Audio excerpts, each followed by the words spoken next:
Hey everyone, so this will be an unboxing of what has to be the coolest top fin tank ever, at least in my opinion here. So this is the Infinity Edge Waterfall tank.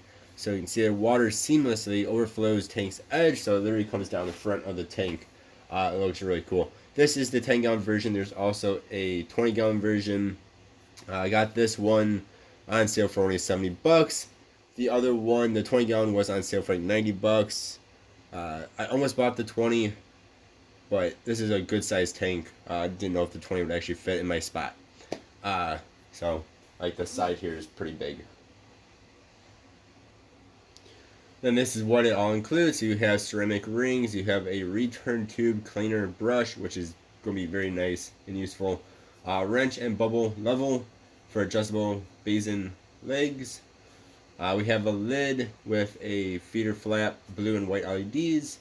You have the anti-siphon flow head, water pump, return tube, and of course your cartridge, your filter cartridge. And then of course the 10-gallon tank with the water basin.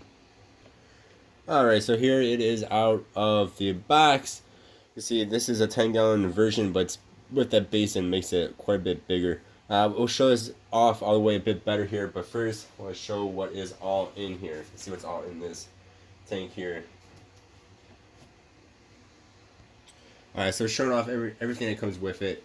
First is this decent sized filter cartridge. You can see there is a charcoal carbon in the inside there. Which is nice is now PetSmart is, or Top Fin, is including biological filtration. All their old tanks never used to include this. A lot of their nicer tanks now are including that, so that is awesome.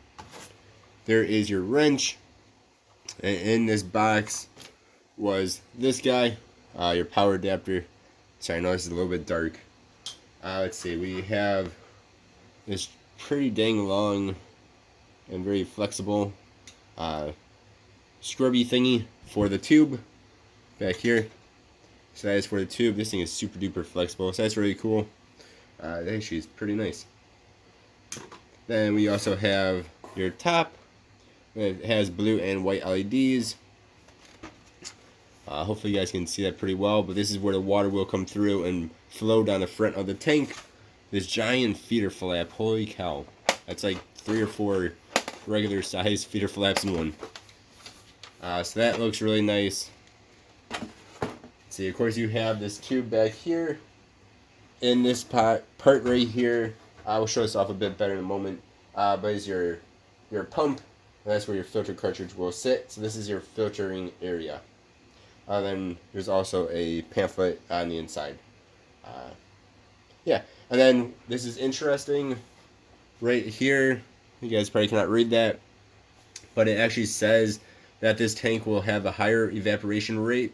So make sure you keep your water level correct. Otherwise, you'll have some issues.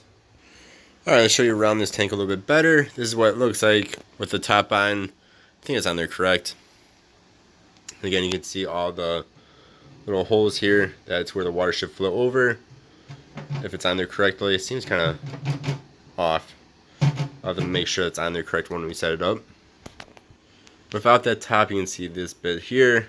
That is, of course, to make sure the water flows over. So here is your pumpy there with the tube. You can see all the silicone down there. That's a lot of silicone. Again, you get a pamphlet in there. So this is nicely crafted. There's no silicone in here. There is back here. But up front here, it's just nicely crafted glass. And it's nice and smooth. Even this bit is rounded off. That's really cool. It's not pointy. And this is your resin, or your basin, I should say. Basin. So water should come into here, and it'll go back through here. There's actually a thing here that sits in there. And again, your cartridge will fit right here, like so. There is the pump. And it looks like that pump is somewhat adjustable. Get my light over here. With this thing. So this little guy does something here. Yeah, so all in all, this is a really cool looking tank. This, for those who are wondering, this is not removable. The tank is stuck in there. You guys can see it's all silicone in here, and this is all attached to the basin. So this cannot be removed. You pick up this, you pick up the entire thing. So yeah, stay tuned. Hopefully I'll be able to set this thing up. It's probably gonna be the hardest tank I've ever had to set up, though. Hopefully we'll get actually working correctly. As always, I really do appreciate you guys. Hope y'all have a good one. I'll see y'all next time. Goodbye.